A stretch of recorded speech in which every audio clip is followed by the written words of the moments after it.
And then now it should show up on my YouTube channel, hopefully.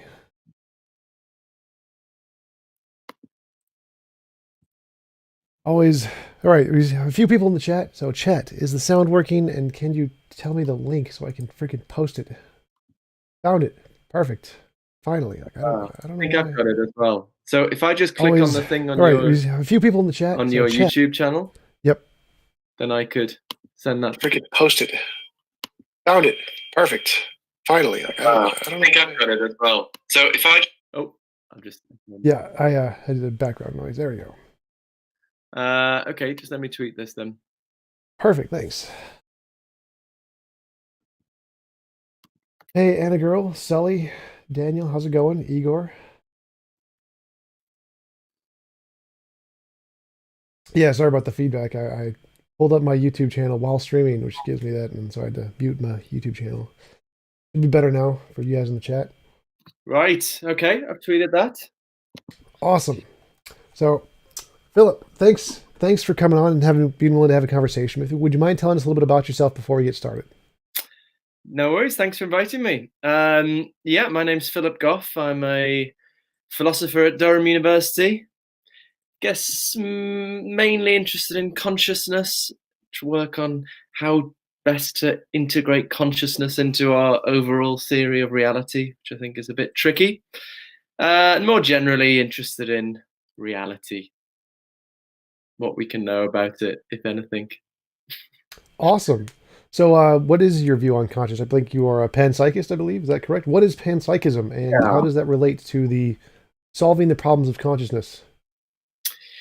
Yeah. So I guess I spent time arguing against the more traditional options of materialism on the one hand, or physicalism, I use them interchangeably, and dualism on the other.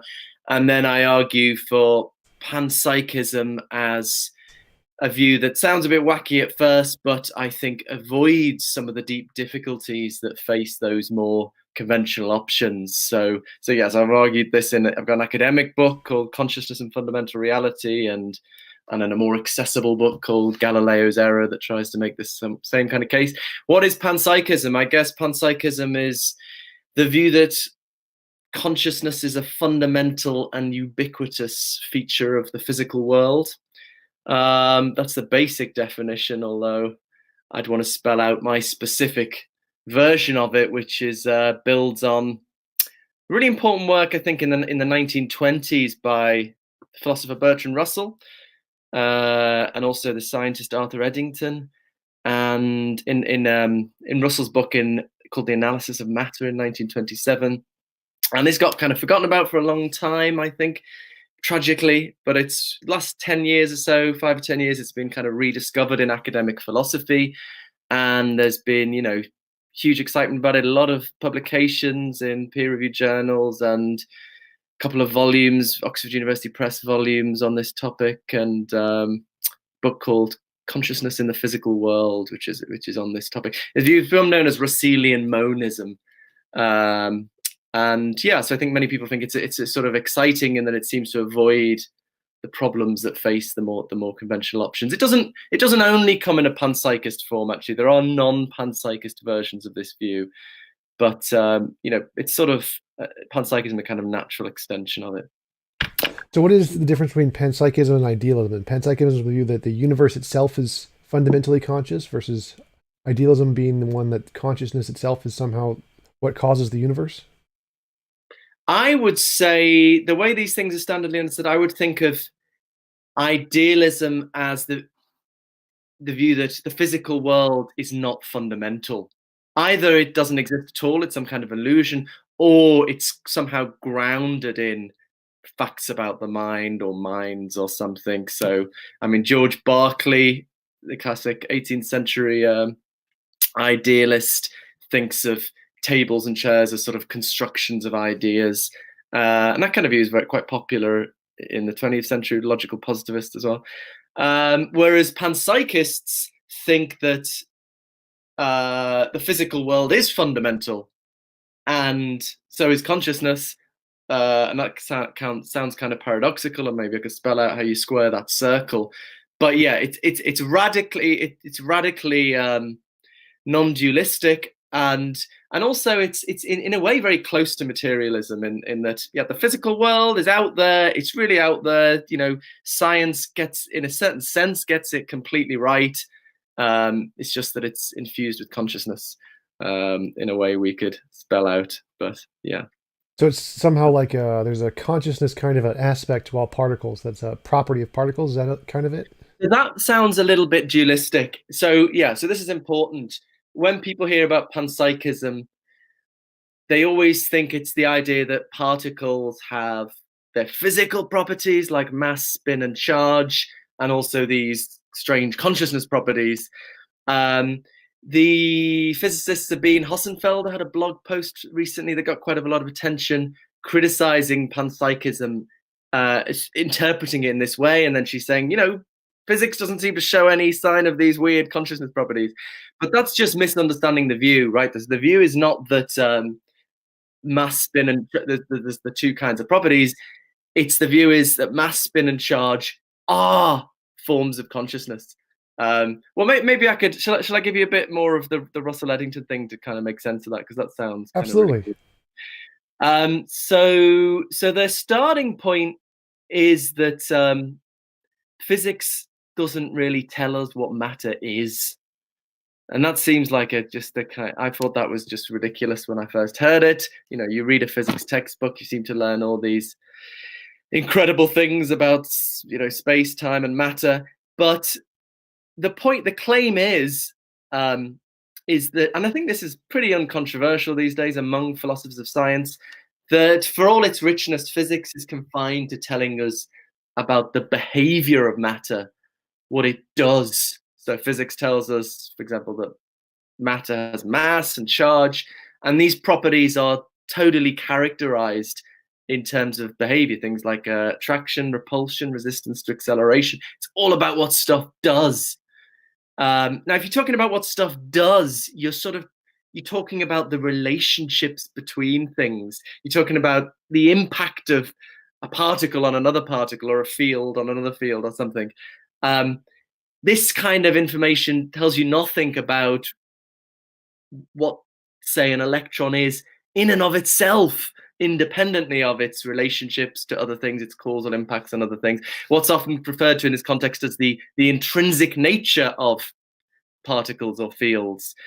So the claim is there's this kind of huge hole in our standard scientific story of the universe. Physics tells us loads of really cool stuff about what stuff does, but leaves us totally in the dark about its intrinsic nature.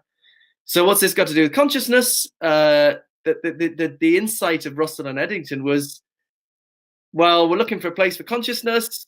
We've got this hole. Maybe we can put consciousness in the hole. So the idea, that there's just matter, nothing spooky or supernatural. Particles and fields are really out there. So this is why it's much closer to materialism than idealism. I think idealists would say these are sort of constructions or something. Really, particles and fields out there. But matter can be seen from two perspectives. Physics describes it, as it were, from the outside in terms of what it does, but matter from the inside is constituted of forms of consciousness. So it's this radically non-dualistic, beautiful way of integrating in, what we know about the world from physical science and the reality of consciousness as we're immediately aware of it. And as I say, it's radically non-dualistic. So the mass, spin, and charge are unimaginably simple forms of consciousness.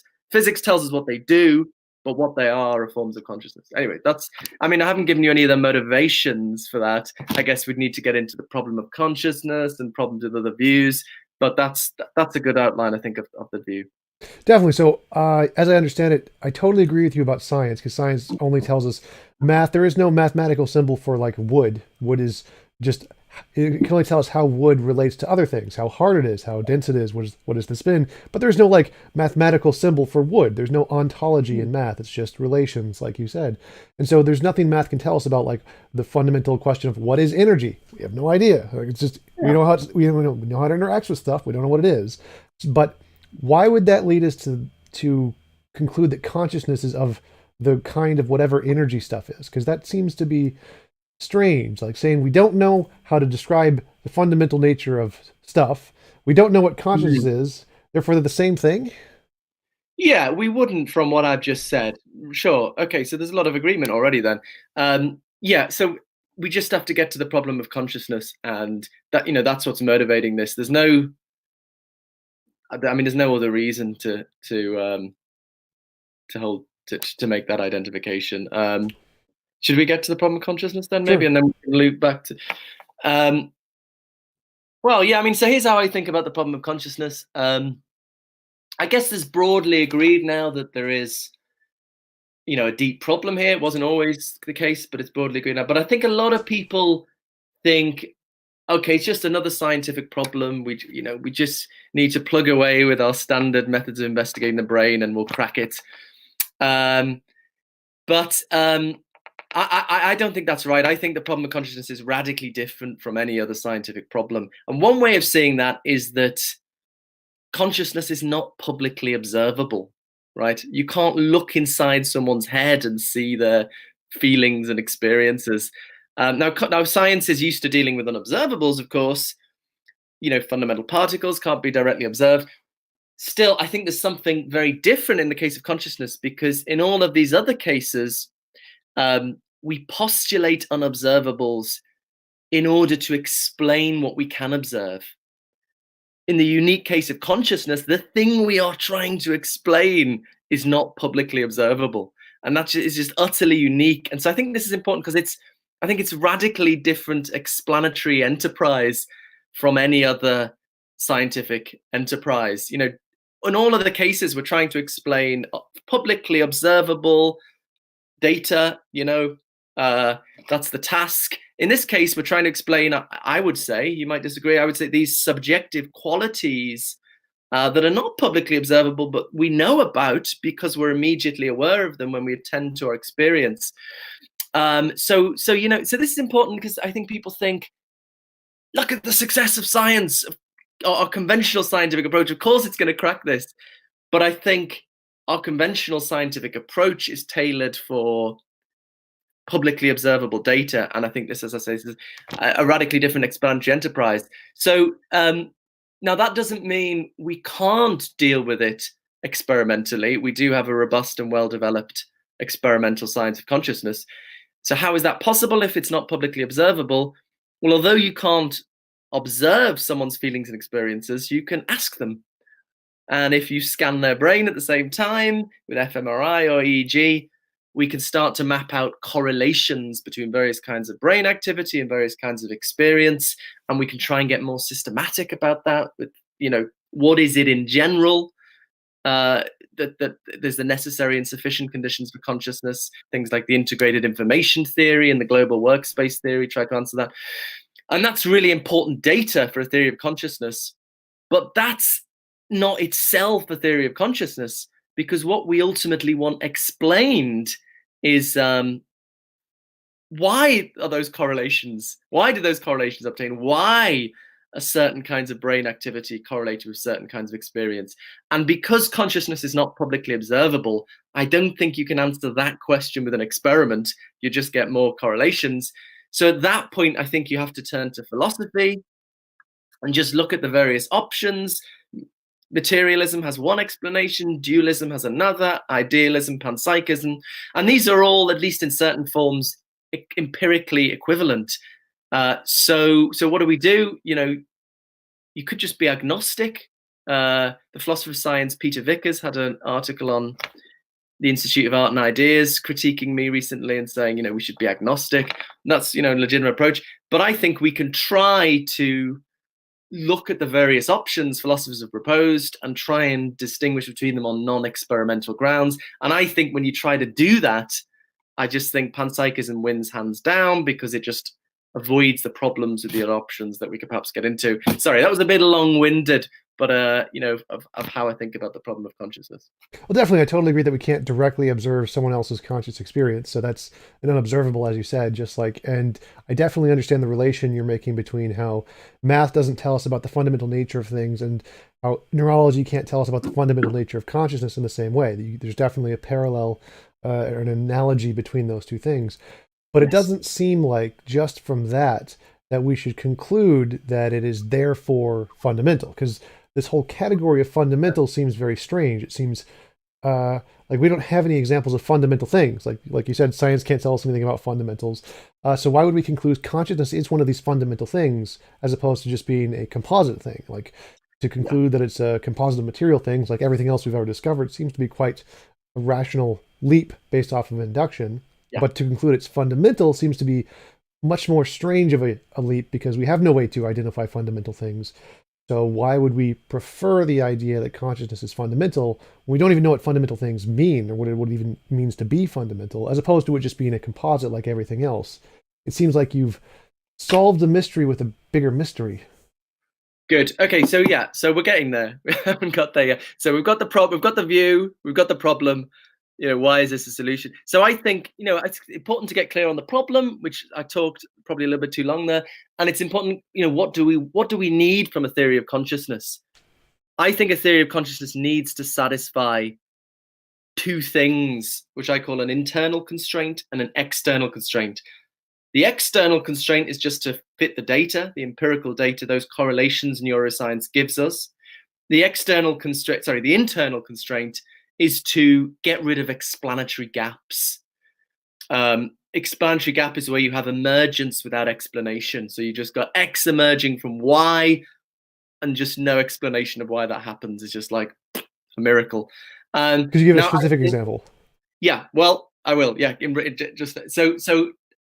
Um, um, I think it's easy to satisfy one of these. The trick is to satisfy both. So I think dualism, and well, I'll just lay it out, and then we can probably start to argue a bit. Dualism, I think, is fine with explanatory gaps. Uh, David Chalmers style naturalistic dualism, but I think it has a problem with empirical fitting the empirical data. So we could probe into this. Materialism is fine with the empirical data, but it has at its core, you asked me, for example, this enormous explanatory gap, the challenge of, how you get from the purely quantitative properties of physical science to the qualities we are immediately aware of in our consciousness, the colors, the sounds, the smells, the tastes. Um, that's something no one's made even the slightest progress on bridging, and I think there are good reasons that it's in principle not a bridgeable gap. So that would be the problem, and then I think ultimately I think panpsychism avoids both of these concerns. So yeah, problem with materialism, explanatory gap. Problem with dualism, more straightforward empirical worries. Panpsychism avoids both allegedly. So that's the overview of how I think about things. So what do you want to argue about? So let's start with the idealism one because we probably agree on that one. That how does Chalmers' idealism not answer the empirical questions? Dualism, not Oh yeah, idea, but yeah, dualism. dualism. Um, so Chalmers' naturalistic dualism. Sorry, I'm saying I didn't.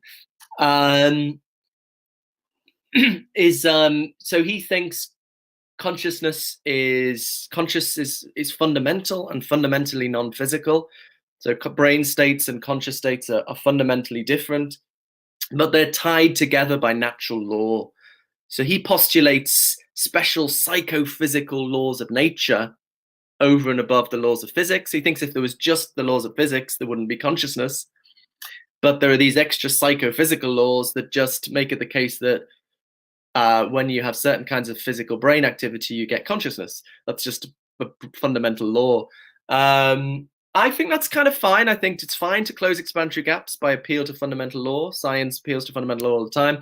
But the worry is if there were these non-physical properties popping up in the brain all the time, that would really show up in our neuroscience. There'd be all sorts of things happening in the brain that had no physical explanation. It'd be like a poltergeist was playing with the brain, and that's not what we seem to find. So that's the worry there. I mean, I don't know. I'm more and more agnostic about this as the more I talk to neuroscientists actually about how little we do know about the brain and would this kind of thing show up. And certainly there are no peer-reviewed neuroscience articles saying, this is what we'd expect to observe if dualism was true. This is what we'd expect to observe if it wasn't, which is And so, but I guess I'm somewhat impressed by that sort of empirical worry about dualism. And how does panpsychism address that? How does panpsychism address that? Because it's not dualistic. There aren't two kinds of things. There are just brain states. Well, I mean, It's how does it address the empirical research? That so because you're saying that the dualism claims that there is this other set of fundamental laws regarding consciousness, and we don't see those. But panpsychism doesn't claim that there's this other set of fundamental laws. It just claims that consciousness itself is fundamental. yeah, And how are those two different? because the argument against dualism is if dualism were true, we would expect to see certain things in the brain that we in fact don't see. So I mean, I like to think about things in Bayesian terms. What does this theory, what are the predictions of this theory? What would we expect if this theory were true? So the thought is, if dualism were true, we'd expect to look in the brain and see all these miracles happening, that we couldn't explain with physical causes. And I mean, probably the best defense of this is a paper called The Rise of Physicalism by David Papineau, which you can get on his website. He traces the history of this stuff and thinks in the 19th century it was really an open question whether there are psychic forces in the brain in addition to the physical ones, but we just haven't seen any reason to postulate it. So things haven't turned out empirically as dualism seems to predict. So it disconfirms dualism. I don't think there's any equivalent disconfirmation problem with panpsychism, because panpsychism, unlike how Sabine Hossenfelder is interpreting it, it doesn't say there are these funny forces or properties, non-physical properties. It just says there's just the physical properties, mass, spin, and charge. It says science doesn't tell us what those are, but you see what I mean? So there's no, I mean, it has exactly the same empirical predictions as materialism because it doesn't believe in anything non-physical. So why would we prefer the idea that consciousness itself is fundamental as opposed to saying that there are this just undiscovered laws of nature, undiscovered psychic laws of nature we just haven't found yet? Because saying that it's fundamental seems like an equally mysterious thing that we haven't seen. Because I don't think we've seen the idea that consciousness is fundamental, just like we haven't seen the idea that there are these psychic laws in the brain either. Why would the fact that panpsychism doesn't make any unique claims of laws, or isn't the claim that it is fundamental a claim of a unique law in and of itself? And why would that? Oh, sorry. Go ahead. Go ahead. It seems like you're interpreting the criticism of dualism as they're making unevidenced postulations, but that's not the criticism I'm charging at dualism. I think consciousness is hard data, and we need a theory to account for it. Dualist tries to do that, and so I'm not saying that their postulations are unevidenced. I'm saying there's empirical reason, empirical disconfirmation of it, because if it were true, we'd expect to find certain things in the brain that we don't in fact observe. So it's disconfirmed. I don't think that problem of disconfirmation applies to panpsychism. If you think it does, then you need to tell me what are the expected observations of panpsychism that we don't find. You could come back to me and say, okay, your more general question, why believe panpsychism? And I would say we know consciousness exists. We need to fit it into reality somehow. And materialism has problems, dualism has problems. This avoids the problems. That would be the argument. We could argue about the I'm going a slightly different direction. So I'm saying taking the dualism route. If we have certain predicted expected consequences we would see in the brain, you can always ad hoc say, well, actually, we couldn't see them yet because it requires technology we don't have. It's going to be smaller than an fMRI. We can't see it yet. You can always make a regression and say, there are some expected things we would see, we just can't see them yet because we don't have technology. So you can make it an unfalsifiable hypothesis that way and say that, yeah, okay, I'll make predictions about this new laws that we'd see in the brain eventually, but we can't see them yet. And I think that's why most dualists claim it hasn't been falsified yet, because they just make it unfalsifiable. We can't test it in some way. How is that different from claiming it's fundamental? Because claiming something is fundamental seems to be similar to claiming that there is an undiscovered law of the psychic law of some kind. They seem to be new kinds of ontologies that you're adding in that we don't know how to express. They just have different labels. One is just this fundamental label, which I don't know if that's a meaningful label or not, and this other label of this psychic ontology, which also I don't know if that's meaningful or not. So what is the difference here between claiming that there is this unfalsifiable dualistic property and this fundamental property, which also seems to be equally as mysterious? So in terms of saving dualism by saying we just haven't discovered it yet, or I mean, you'd have to make that plausible. I mean, look, you could defend creationism by saying, coming up with all kinds of ad hoc reasons why we have the evidence we have, but we reject that because it's ad hoc, and it's an ad hoc explanation of the data. So the dualist can't just say that. I mean, I'd be open to a dualist making a case. And as I say, the more I talk to neuroscientists, the more agnostic I am about this. I've been arguing on Twitter recently with Kevin Mitchell. I forgot to respond to him. And he thinks there are radically emergent. He's not a dualist at all, but he thinks there are radically emergent kinds of causation in the brain that can't be reduced to what's going on at the micro level. I think if that's true, then it really weakens the empirical case against dualism. But look, the dualists can't just say that. They would have to make a case that we wouldn't expect to have found these things. Whereas I think on the face of it, it looks like, this is, if there were an immaterial mind interacting with the brain every second of waking life, that would really show up. So they'd have to respond to that. But again, I think you're reinterpreting my criticism as one that they're making unfalsifiable claims. That's not my objection. My objection is they're making claims that have been falsified. That's the claim. And then coming back to the justification of panpsychism, well, I'm not sure what the problem is with postulating something fundamental. I mean, science postulates fundamental fields, fundamental particles.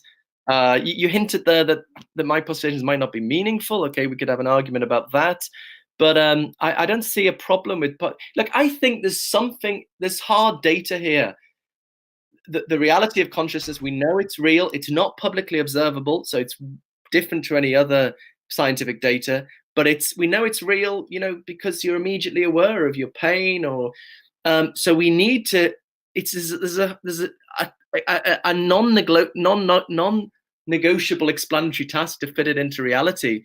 I would advocate a panpsychist theory that, yes, postulates certain forms of consciousness as fundamental in order to explain the emergence of human and animal consciousness in an intelligible and an empirically adequate manner. If that works out, then I think it's justified the postulations. I don't see what the problem is with postulating something fundamental, particularly. Well, in physics, usually fundamental means it's fundamental to everything emergent from it, but it doesn't mean that it's the smallest constituent part. Like, because every time we say there's a fundamental thing, like an atom was by definition the smallest particle, we find out, oh, actually they're made of other stuff, and those protons and neutrons are made of quarks, and the quarks are made of whatever else. And we've never actually found anything in physics that's truly fundamental in that sense. Usually, fundamental just means it produces all the stuff we see emergent from it, but I don't think there's anything in physics that's claimed this is the smallest thing and there's nothing smaller. So I don't think in physics fundamental is being used in the same way that you're saying consciousness is fundamental. So I don't see how you can claim that there is this thing that is not made of anything else. It's its own ontology, and that is the fundamental nature of reality, and have that be a meaningful statement, because I don't think science even does that. Yeah, you're right. Fundamental doesn't mean the smallest thing. I generally talk about panpsychism as in a particle ontology, but actually, many theoretical physicists prefer a field ontology, where the fundamental entities are universe-wide fields, and then particles are sort of local excitations. And you can combine that with panpsychism, and then the basic forms of consciousness would be the intrinsic nature of these universe-wide fields. I don't think it's right that theoretical physicists never postulate anything fundamental. I mean, say Sean Carroll, for example, thinks the fundamental thing is the quantum wave function in some sense. And yeah, I mean, philosophers of physics, theoretical physicists postulate fundamental things all the time. It might not be little particles, although some do. If you're a sort of bohemian, you might postulate fundamental particles. It seemed in the background of what you're saying is, well, how would we ever know that's the limit? Look, I suppose I would advocate, I don't have a panpsychism theory where you postulate consciousness of maybe particles or fields or something like that in order to explain human consciousness. I wouldn't be so worked up about, is there something beneath that? Sort of say, probably not, unless we've got reason to think there is. I'm not so like worked up with, it has to be the most fundamental thing. I mean, that's not really my motivation. My motivation is to give an intelligible and empirically adequate explanation of biological consciousness. And so that I think that involves postulating something at the level of consciousness, at the level of that's the way to put it, if you like. It involves postulating consciousness at the level of physics. If you think we should be more agnostic about whether the things physics postulate are ultimately fundamental, I'm not sure why one should be so resistant, but that isn't really so important to me, I think. But you wouldn't have a problem with that, like in your view, if we granted your view that consciousness is somehow fundamental to physics, it would be possible there would be something that made that like a different thing, like maybe emergent, like amplitude-hedron, Neumann-Marconi-Hamad's geometry thing. So that would be, if that was possible on your view, that this fundamental consciousness thing is produced by something smaller, why not just say that consciousness as we see it is a product of matter, we just can't explain it yet? Why not just say, well, it seems like you're going to the problems of materialism, I guess. I mean, well, I mean, I would, if you're saying why can't materialism give an answer, I would come back to that explanatory gap worries, and we could argue about that. So I don't think materialism is at all a plausible, materialist theories of consciousness are at all plausible. And part of what I press in my book, Galileo's Error, is we shouldn't be surprised at this, because our conventional scientific approach was designed to ignore consciousness. So, a key moment in the scientific revolution was, before Galileo came along, everyone following Aristotle thought the world was full of these qualities like colors and smells and tastes out there in the physical world. But Galileo comes along and wants science to be mathematical, purely quantitative. And so, these qualities are a problem because you can't capture these qualities in abstract mathematical language. So Galileo says, right, we need this new philosophical theory of reality. The qualities aren't really out there in the world, they're in the consciousness of the observer. The color isn't really on the surface of the object, it's in the consciousness of the person looking at it. And that's outside of science. That's in the soul, the animated body, as he called it. So he strips the physical world of these qualities, so all that's left are quantitative properties that you can capture in mathematical geometry: size, shape, location, motion. So in Galileo's worldview, you've got this radical division between the quantitative domain of science and the qualitative domain of consciousness. And this is the start of mathematical physics, which has gone really well. But what we have forgotten, I think we're going through a period of history where people are, so blown away by how well that's gone, that they've forgotten it was never intended as a complete description of reality. The whole project was explicitly premised on taking consciousness out of science. So the fact that physical science has done well when it ignores consciousness, doesn't give you reason to think, oh, it's going to be able to deal with it when we bring consciousness back in. If Galileo were to time travel to the present day and hear about this hard problem of explaining consciousness in the terms of physical science, he'd say, of course you can't do that. I designed physical science to deal with the quantitative, not the qualitative. So, sorry, I'm talking too long again. But again, this is part of, I think materialism, when you do a little bit of philosophy, is so implausible. And I think the reason it holds sway is because of this narrative, look at the success of physical science. Of course it's, and I think that's rooted in a misunderstanding of the history of science. Yes, physical science has been so successful, but it's been so successful precisely because Galileo gave it a narrow, focused task, one which involved setting aside consciousness. So yeah, that's Could you explain a little bit more about that? Because I think that the success of science, being regardless of what it was intended to do, doesn't really make a difference. It worked, and so that's what makes it successful. And then, if because it's successful, we should apply it to essentially everything. Like, well, we don't know a problem, apply science to it because science is the most successful thing. Why would there be a case where we're taking this new thing and we say, you know what, let's not apply science, let's apply something else to this thing? That's essentially the question I'm asking. When you apply fundamental as a solution or a methodology to a problem, why would you apply it in this case? Science seems to be real successful. It seems like we should apply this to every problem we don't know. And the fundamental thing seems like, well, I don't see a reliable method to conclude something is fundamental. If there's a problem we can't solve, it doesn't seem like we should apply the fundamental property to it. Like, it seems like we do it to anything we don't know. We'll just claim it's fundamental. Like, what caused the fine tuning? It's fundamental. What caused consciousness is fundamental. What caused the emergence of life? It's fundamental. We could just say that about anything. Why is this a methodology we should apply in the case of consciousness? And why shouldn't we just go with science? Because science does seem to be the most successful of anything we've ever done in human history. yeah. I get this problem with fundamental. I mean, let's maybe come back to that. But yeah, no, look. So do we apply science to everything? Sam Harris says, yeah, all ethical questions are answered by science. We just, and to many people that sounds like really inappropriate. Like, you don't do an experiment to tell you, whether utilitarianism or deontology is the correct foundational theory of ethics. It's I think it's a philosophical question. There's a distinction between what are scientific questions and what are not. I've got a recent blog post on this, actually, exactly this question of, is it the job of science or philosophy to explain consciousness? It's a controversial question, which are philosophical.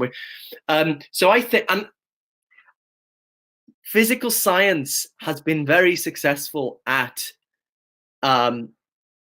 explaining publicly observable data with mathematical models. That has gone really well. But I think the reason Galileo's genius was to say, because people before Galileo were trying to, explain everything with natural philosophy, and he said, look, just forget all that. Just focus on, mathematical models for describing the behavior of matter.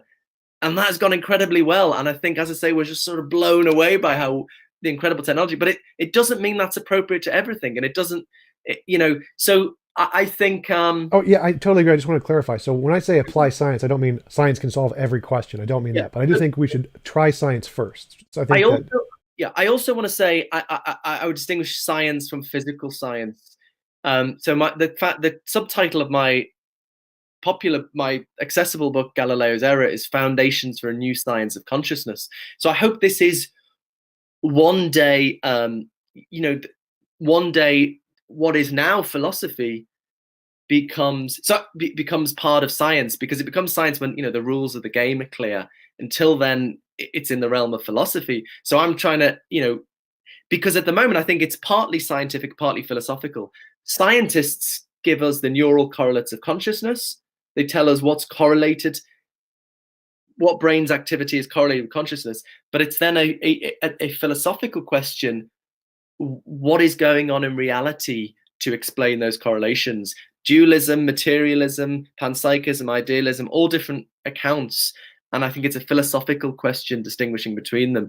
So that's why I don't think it's our conventional scientific approach can deal with this, because we're trying to explain something that's not publicly observable. And as I tried to articulate, you get to the end of what you can do experimentally when you establish these correlations.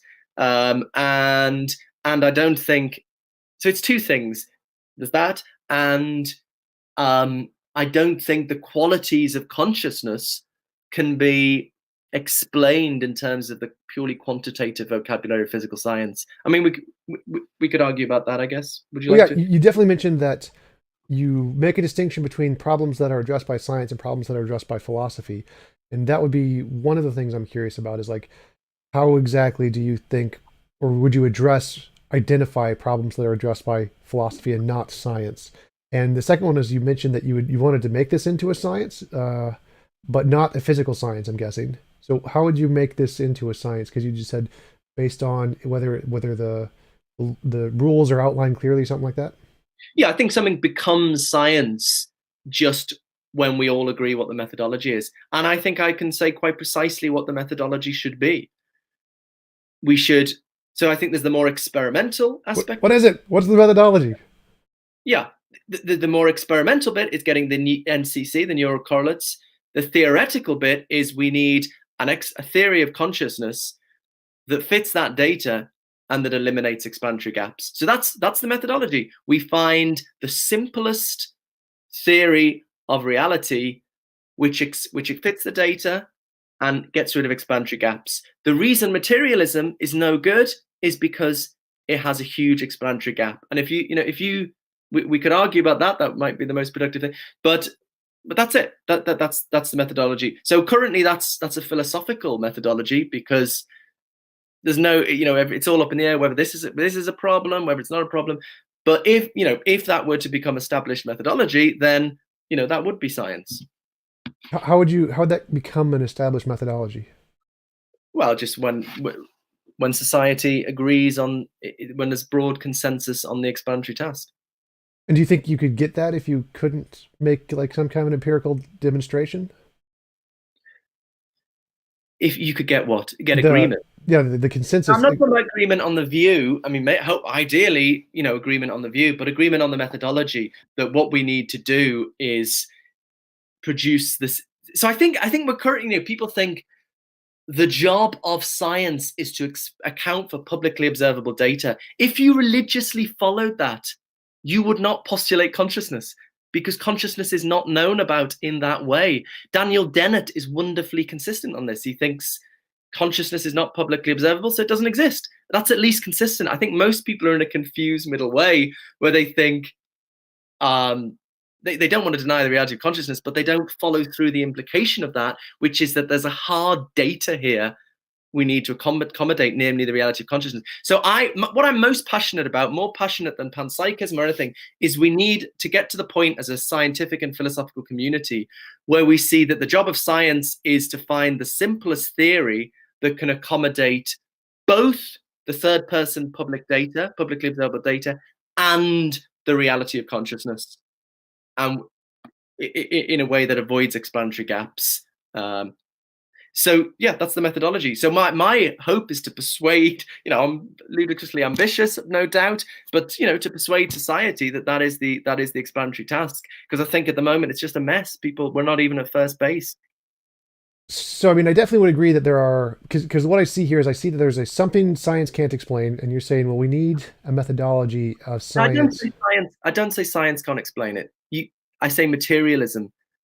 Oh, yeah, right. So I'm using those are synonymous for me. Physical science Yep. alone it was not designed for this task. It is not appropriate for this task. Just as you couldn't explain ethics with physics, it wasn't designed for this task. It's not like its vocabulary isn't suited to this task. Yeah. Anyway, sorry. Yeah. So just the physical sciences can't explain consciousness. Therefore, you need some new methodology, or science needs to add something to it to incorporate both the physical sciences and this new thing we can't explain. But that seems to beg the question that there is this new thing that we can't explain. For example, there could be lots of different things, like say dark matter or dark energy. Couldn't someone essentially make the same argument and say, well, science isn't equipped to answer the question of what is dark energy? Obviously, we can't do it yet. We don't know how. And they could make the argument, well, it's impossible for some reason. We can. It's inconceivable that science could explain this for some reason. Therefore, it's fundamental, and they're going to claim this is the solution to the problem. It's fundamental. We can't explain it with science. It must be fundamental. Does that qualify as an answer to the question? I don't know why you hung up on fundamental. If you wanted to say, if I could be happy with the panpsychist view where consciousness is at the level of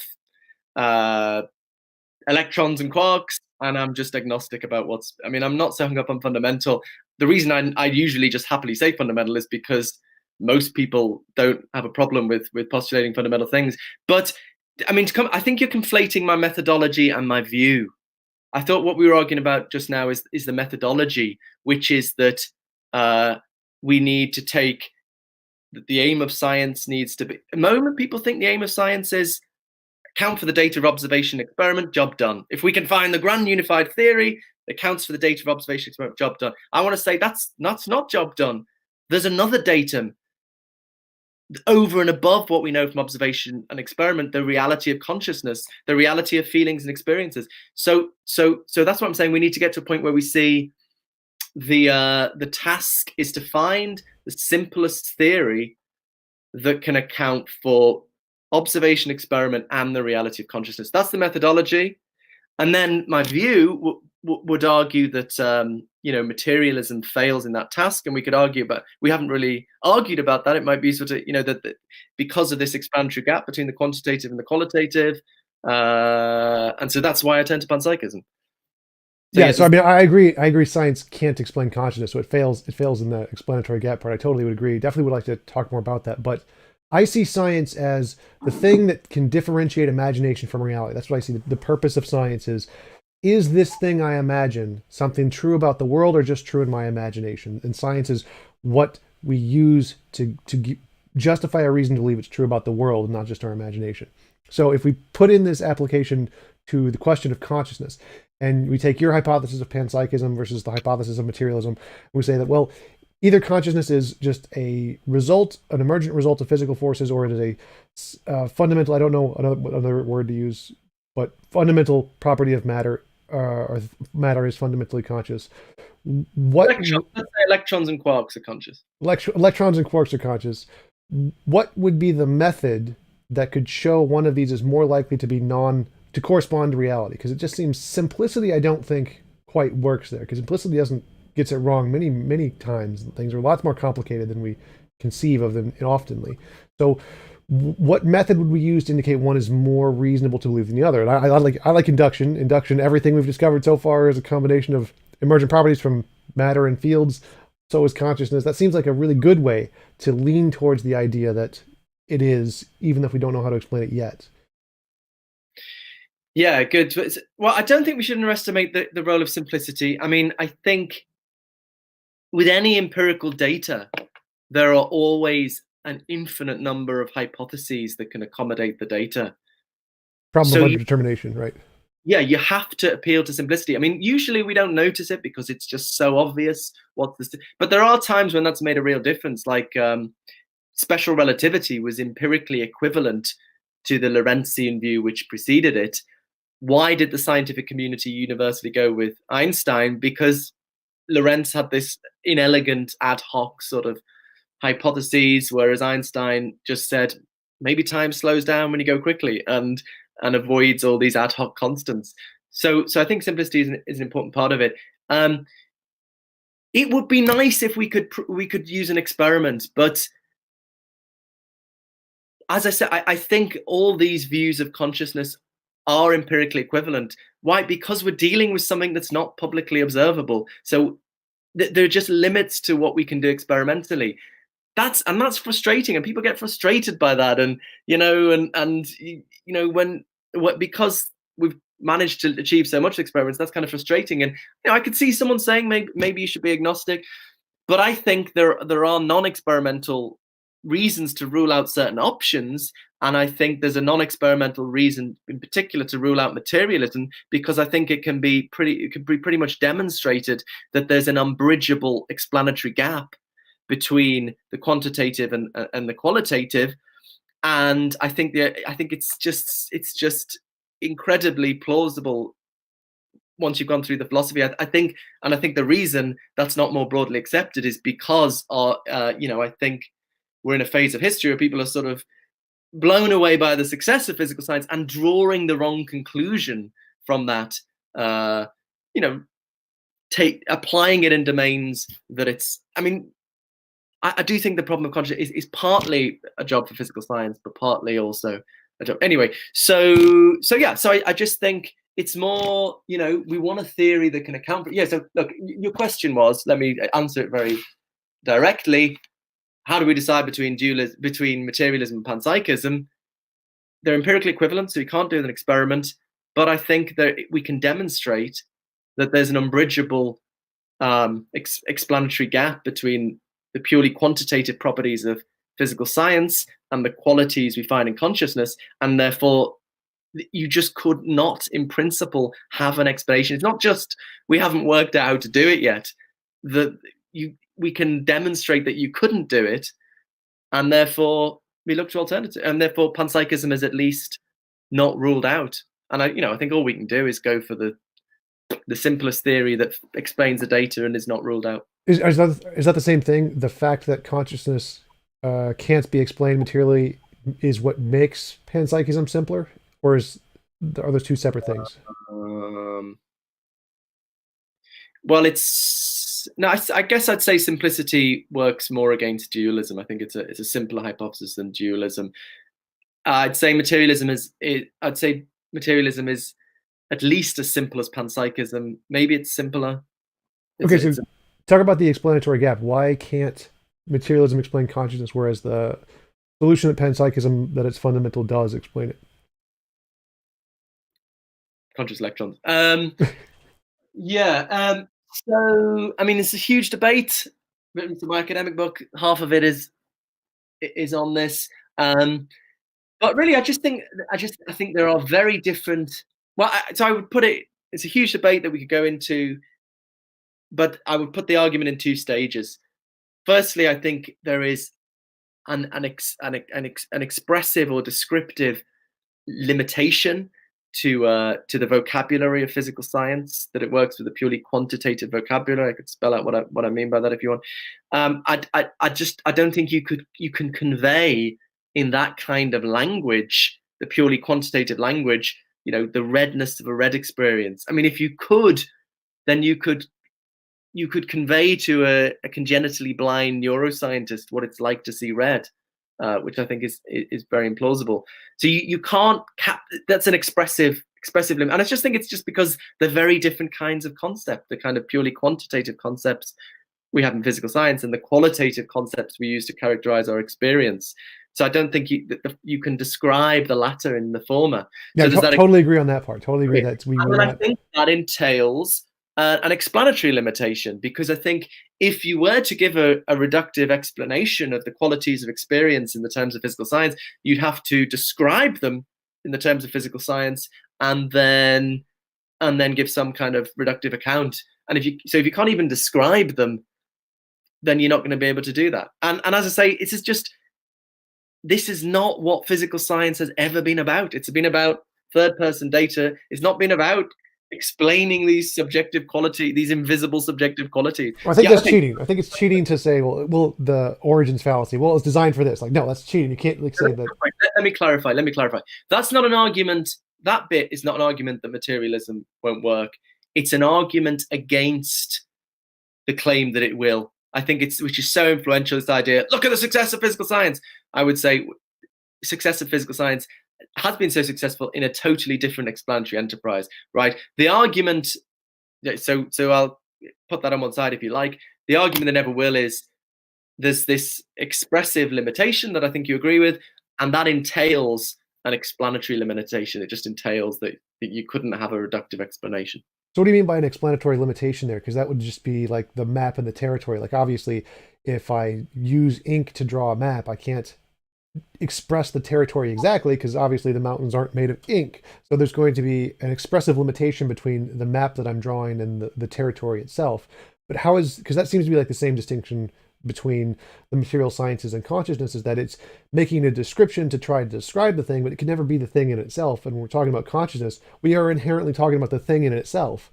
So obviously there's going to be an explanatory gap there, but why does our epistemological limits in our ability to describe the thing tell us anything about its ontology? Because I would agree that's the same problem in science. It doesn't tell us about the ontology, it just tells us it's just a description of the thing.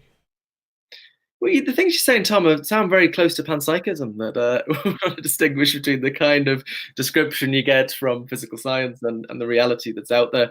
Well, I suppose, maybe we want to talk about, I suppose, what materialist view I'm attacking. Of course, there's a difference between a theory and the reality, but I think the materialist view, at least I'm focusing on, would think the theory, insofar as it's true, captures the nature of the reality. If you understand the chemistry of water, it's H2O molecules. You understand its nature. The theory gives you an understanding of the nature. And I suppose, I think what we're looking for is an explanation of the emergence of biological consciousness. So, I think chemistry can explain the boiling point of water. I think it gives a totally intelligible explanation of, once you have the basic stuff of the atoms and the molecules, it gives a total intelligible explanation of the boiling point of water. I think from what we want from a theory of consciousness is something like that. I don't think that kind of explanation, but something that gives you a totally intelligible explanation of how human consciousness emerges. And I mean, you could say, it sounds like what you're saying, or you could say we'll never know. The so-called Mysterian position associated with Colin McGinn. Tom McClellan is a very good philosopher who defends that. We will just never know, have an explanation. But I think that's very defeatist. I think it's reasonable to look for an intelligible explanation. I think the panpsychist potentially can do that. I don't think the materialist can do that. An explanation of the quality experience itself. Why I feel pain when I'm feeling pain. Why my pain exists and has the qualitative character it does. And you don't think the physical explanation explains that sufficiently? Or it just doesn't explain the quality experience aspect, how we go from the matter to the qualia, right? Yeah, So it doesn't. That's what I mean, really. That's that I would define the pain as a subjective quality, essentially defined by its subjective qualitative character. So we want an explanation of that qualitative character. I don't think the purely quantitative vocabulary of physical science can provide us with that. and how does electrons and protons being conscious do that? Because from my perspective, we start with just the two hypotheses, and we try to build something that has these properties of quality experience of pain and color and sensations. It seems like we would potentially be able to build this with just the scientific facts. We just have all the physical materialistic hypothesis. We say, we put a brain together like this, we'll get a conscious thing. Even though we can't see its consciousness, it'll be conscious. Why would yours explain this differently or better in some way? Well, I agree with that. I agree. Yeah, we're just made of physical stuff. You made an atom, platinum duplicate of me, it'd be conscious. That's fine. I just think physical science can't explain that. Are we agreeing on that point before we move on? So you're rightly saying, okay, how does panpsychism do any better? But are we agreeing that physical science can't give such an explanation? Right. I don't think there could ever be a description of quality experience because that is inherently the territory. You can't have the map and the territory are always necessarily going to be different. So science could never give an exact description of quality experience because that would make it itself quality experience. And doesn't it follow that physical science can't explain qualia? And don't we need an explanation of qualia? I don't think so. So, for example, we could never give a scientific explanation of like the rules of chess or something, or what a wall is, because a wall is an emergent property of other things, and so there's not like an actual definition of what makes something a wall in that sense. So, but that doesn't mean what. We can explain the wall. I mean, we can explain. I don't see any problem with explaining in terms of arrangements of particles. Ultimately, why there's a wall there. Yeah, I mean, the human concepts of it are something different, and maybe to do with consciousness. But we could explain the wall. I mean, we could, right? I mean, I think there's nothing else we couldn't explain in. Well, so that would be like my definition is the ability to explain consciousness as just saying this is a brain state that produces the quality experience. That would be an explanation for me. I don't think I would actually need. Can you repeat? Sorry.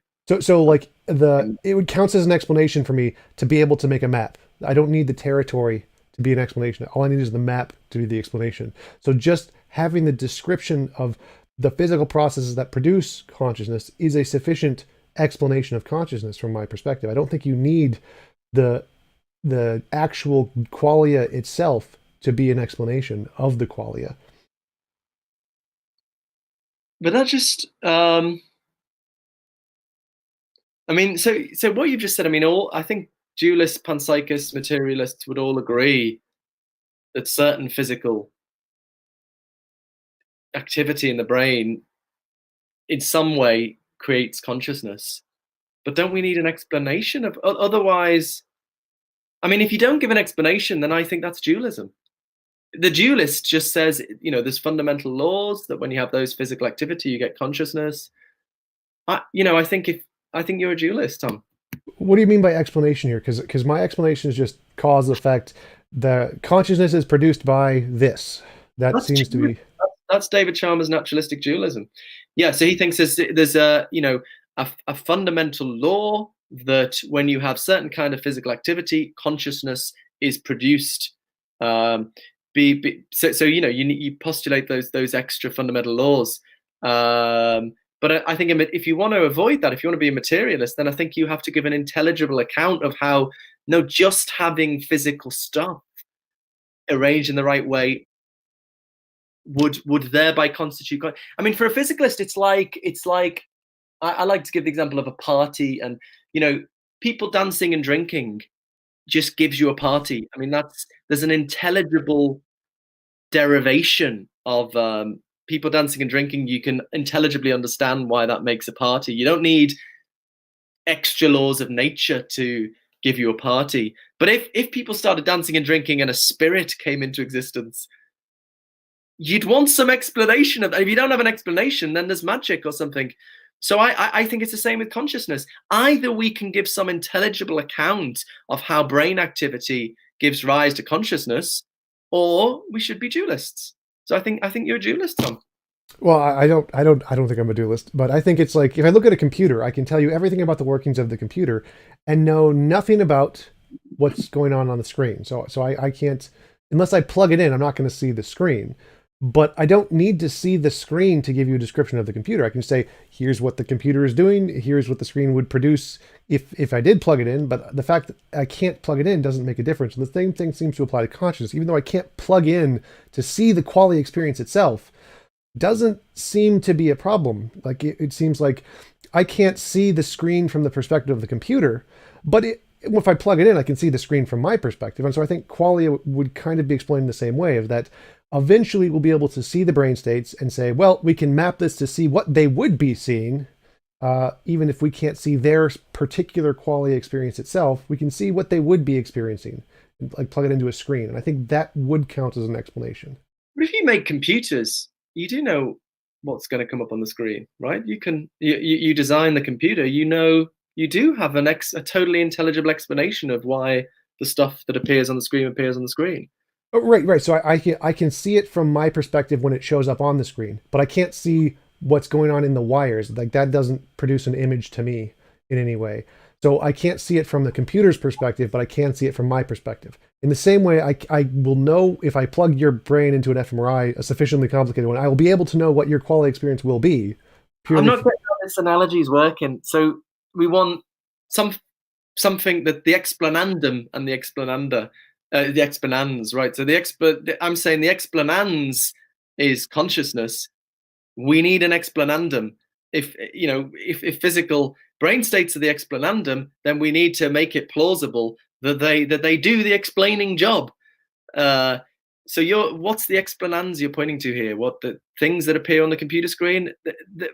If you know enough about the physical workings of the computer, you do get an explanandum. You get an. I would want. Can you give another example? I mean, how is this working? How is this analogy working? What is the explanans that's supposed to correspond to consciousness?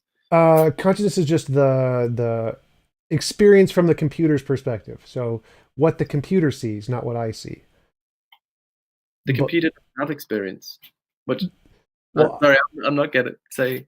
Well, I think the computer's experience is just the electrical signals going on in its head, and that's essentially all we have too, I think. And our experience, our quality experience, is just the result of those things, just like the screen is a result of the electrical processing of the computer. And so is there anything going on, and is there any phenomenon in a computer that can't be explained in terms of its physical components? Well, no, I don't think there is in our brains either. But I thought you were agreeing. But I mean, if we Well, that's if the we question earlier. Like, what do you mean by an explanatory gap here? Because I agree we can't give an actual qualia description of qualia, because that's would be the territory itself. You can't give a qualia description of qualia. You can only give like an abstract description. Like I can't describe tables in themselves. I have to use English to describe it because it's the only language I know.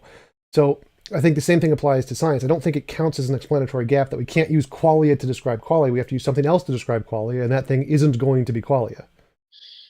So yeah, well, let's get clear on what kind of explanation I'm demanding. I suppose if maybe it'd be helpful to think about Laplace's demon. You know Laplace's demon? Yep. So, uh, knows all the facts about the particles and quarks, and let's say in principle, I mean, forget the future, could in principle derive, super intelligent. So I think Laplace's demon, if she knows all the electrons and the quarks, in principle, she could work out everything that's going on in your computer and work out, there's a table here and there's, you know, and that's what I suppose it's what's sometimes called a priori entailment, that you could, in principle, if you had the concepts at least at the high level, you could deduce.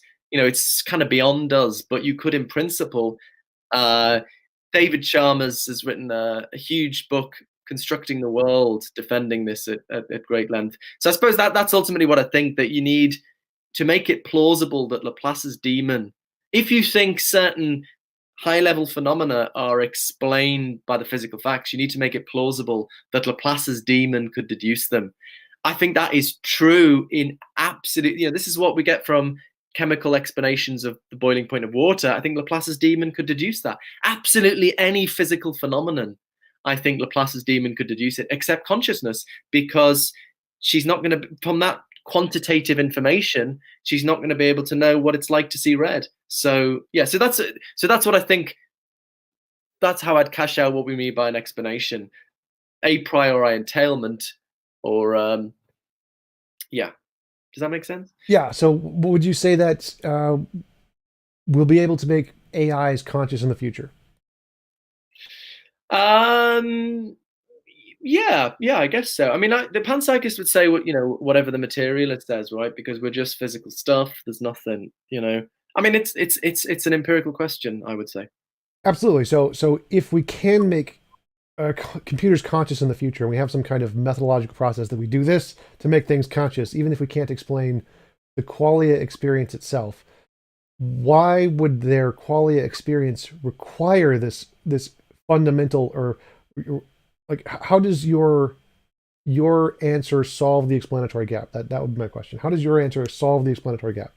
And Tom, everyone agrees on that. That the physical stuff. David Chalmers wouldn't say, "Oh, you can't have AIs." Everyone Oh, right, agrees. right. I wasn't accusing you of not saying that. I assumed you would agree. That's just neutral between all these theories. That if you made an atom for atom duplicate of me, you'd get consciousness. That the physical stuff. I mean, maybe it's tricky with the idealist about how exactly to phrase that, but the physical stuff produces consciousness. But the question is, we need an intelligible explanation. You can't just say, I mean, well, you could say it just does, and we haven't worked out the intelligible explanation. But if I'm right, and you seem to be agreeing that there couldn't possibly be an intelligible explanation, then I think we have to say materialism is false, because there couldn't possibly be an intelligible. So you're just saying, oh, okay, but if we built an atom for atom duplicate, we get consciousness. Everyone agrees with that. That doesn't distinguish the theories. So it seems to me, I No, think no, you're I just. agree with you. That was not the point I was going for. So how does your model explain the explanatory gap? How does yours solve Okay. the So explanatory gap? we're agreeing that materialism doesn't work. Well, again, I don't think an explanation would require qualia to be described in terms of qualia. I think that is not a requirement of what an explanation would take. So I don't think that would be necessary.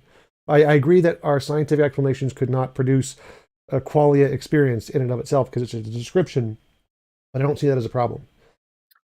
Now, I'm not saying they should produce the qualia. Yeah, no one's saying reading neuroscience is going to produce qualia in you, but it should give an intelligible explanation of how the qualia emerges. Well, what I think is when you're asking for an intelligent explanation, you're asking for them to produce qualia. I think that that's the only thing that would count as an intelligent explanation from your perspective. To count as an explanation, you have to get the redness, you have to get the qualia. That should Uh, count. no, I'm not saying that. I'm saying no. I'm not. So I'm not saying. Yeah, it's kind of tricky, isn't it? Because I think if materialism, yeah, nobody's saying that, right? No, this is a common misunderstanding of the kind of knowledge argument and stuff, which we haven't necessarily got into, but nobody's saying if materialism is true, you should be able to read the neuroscience and feel red if you're blind.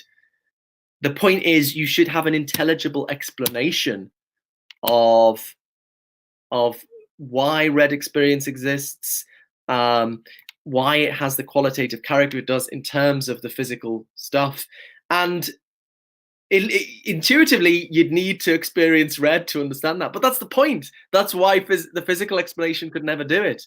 It ought to give an intelligible explanation, but it never could.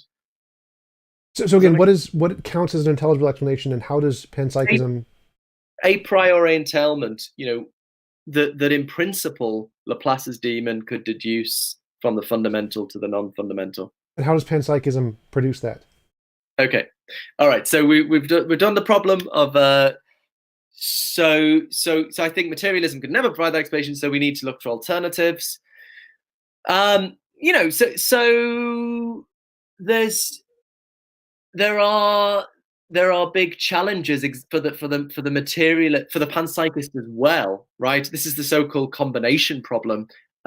Just to let you know, I'm going to have to go at 1/2 past the hour, just so Cool.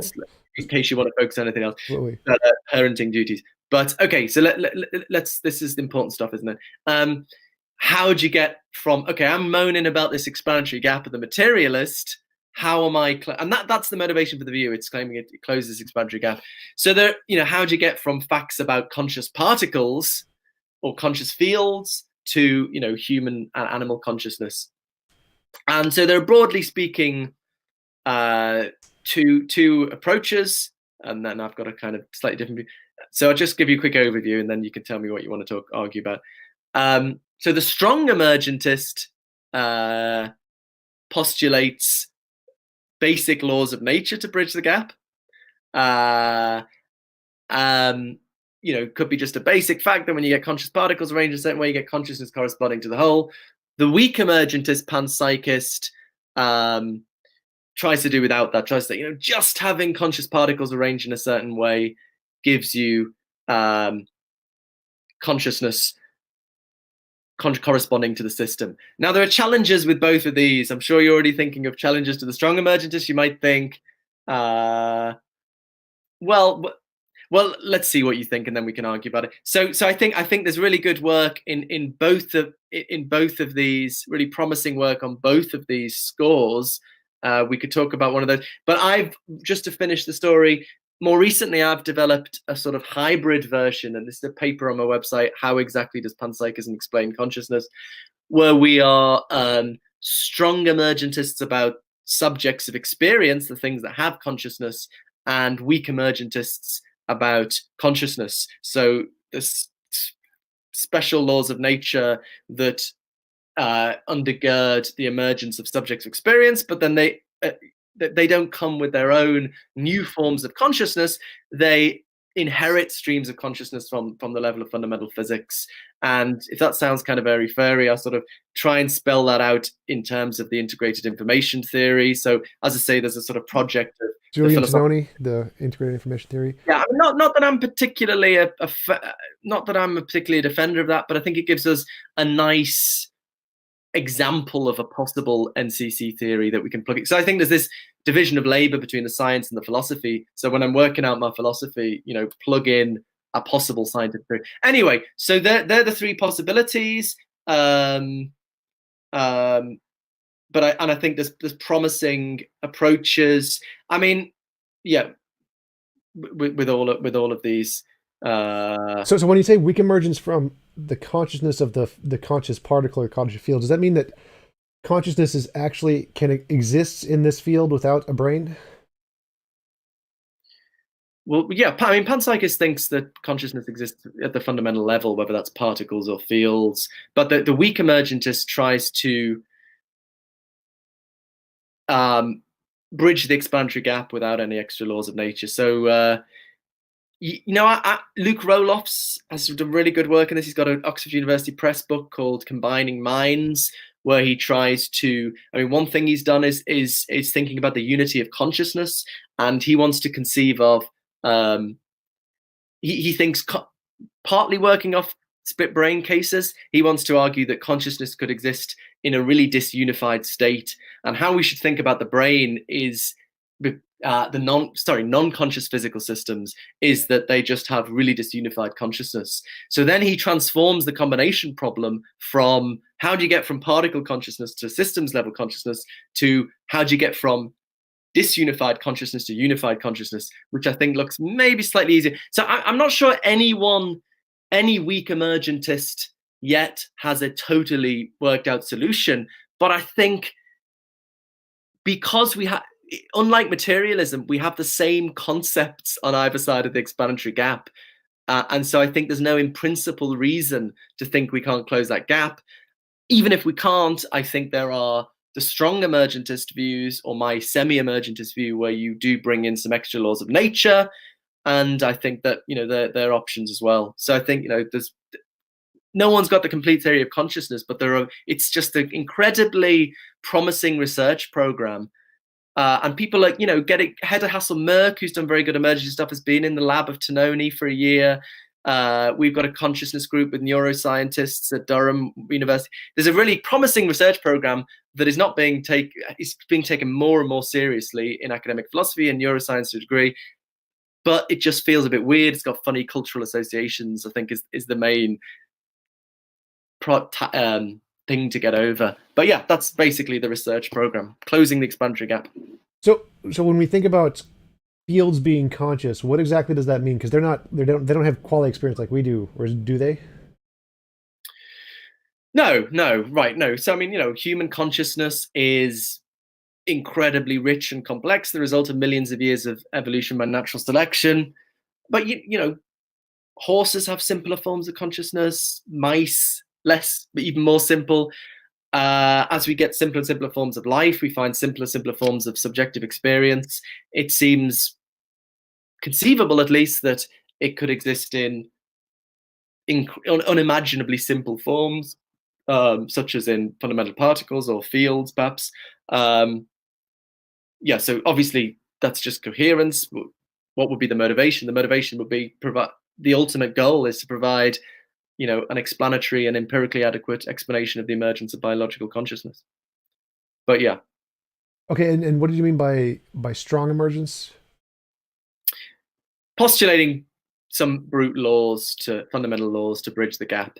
Now you might say at that point, well, what would you say at that point? Well, I mean, specifically your model. Your model, you said you incorporate the strong emergence for agents, conscious agents, and then weak emergence for the more fundamental things. Look, I mean, it's not like I've got, I think this is a research program. It's very early days on the science of consciousness. So, it's not like I think this is the one theory. I think there's lots of it.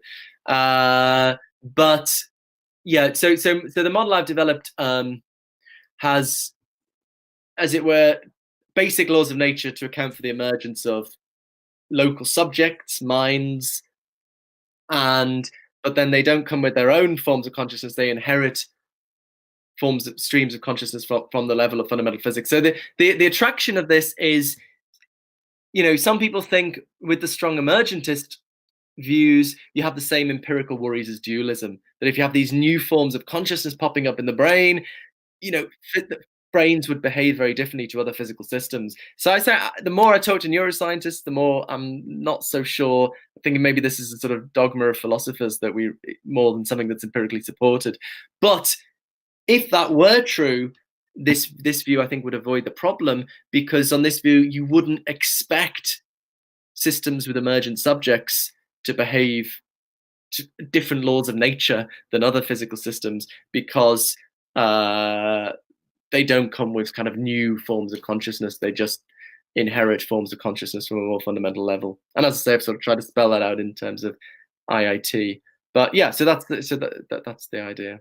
So your argument that panpsychism is better than materialism comes from, one, the fact that materialism cannot explain quality experience, and two, you think that in panpsychism, to posit that consciousness is fundamental in this, there are conscious fields, conscious electrons, does do it. and that's simpler. How are those two reasons the reason it's simpler? How is it simpler? Um, Or you I said think, simpler than dualism, and yeah, simpler than dualism. Yeah. So, I mean, look, I'm open to dualism, to be honest. More open to dualism than materialism. I suppose I'd say materialism just doesn't work because of that explanatory gap. So we've got to look for options.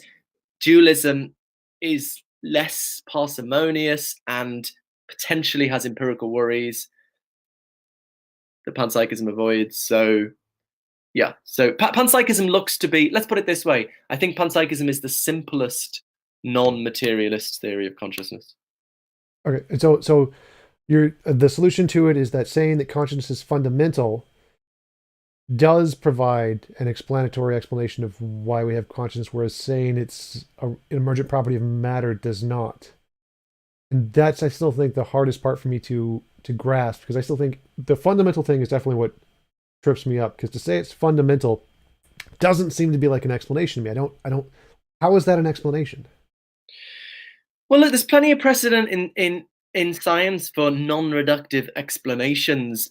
An example David Chalmers gives is the electromagnetism. You know, when Maxwell came along in the 19th century, he didn't explain electricity and magnetism in terms of the mechanical properties that science was already committed to. He postulated new electromagnetic properties and laws and explained electromagnetism on that basis. So for the panpsychist, the final theory of consciousness in 500 years' time, 1,000 years' time, won't explain consciousness in terms of some non-consciousness. It will take consciousness as basic and explain human and animal consciousness on that basis. I think it's a sort of dogma of materialism that we can't, you know, as Wittgenstein says, explanation has to end somewhere. We have to start with some things. I'm not so bothered about them being fundamental. I'm just saying, in my theory of consciousness, this is my starting point.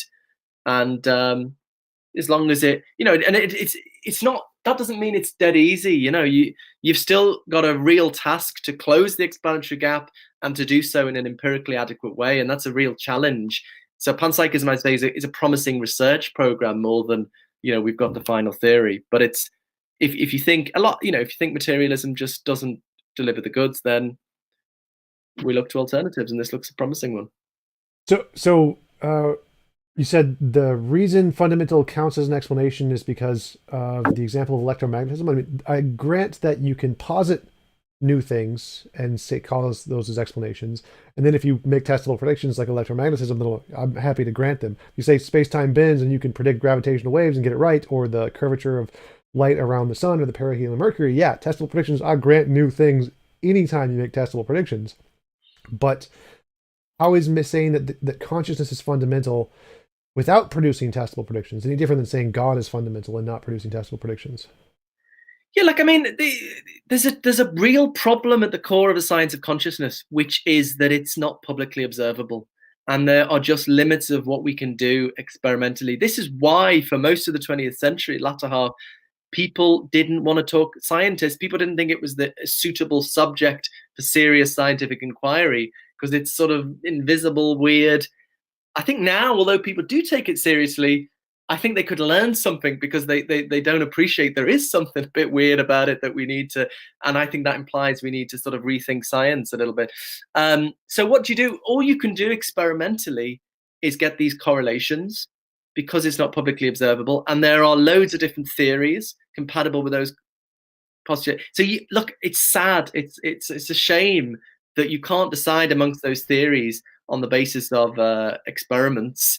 You could just be agnostic. I have more respect for people. I mean, a lot of people say we can't decide, so we should be materialists. I think that's just, you know, you could be agnostic, right? But I think there are ways of ruling out, as I've tried to articulate, certainly the materialist option. And so I think it's a rational case for panpsychism. It's kind of an inference, the best explanation, I suppose. It's rational to, you know, we want to have our best guess at the nature of reality. I think we go for the simplest theory that provides an intelligible explanation of the emergence of consciousness. So that's why I think like consciousness is hard data. It's not publicly observable, but it's hard data that our theory of reality needs to accommodate.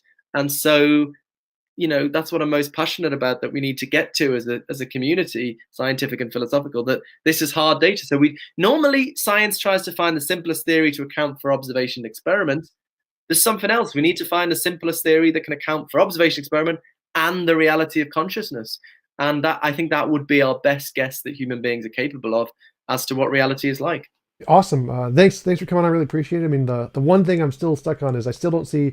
I grant that there's an explanatory gap that's saying that consciousness is emergent from materialism, leaves questions, but I don't see how saying it's fundamental answers those questions, because that seems to have the same gaps. I don't see how they both seem to be not satisfactory explanations of what consciousness is.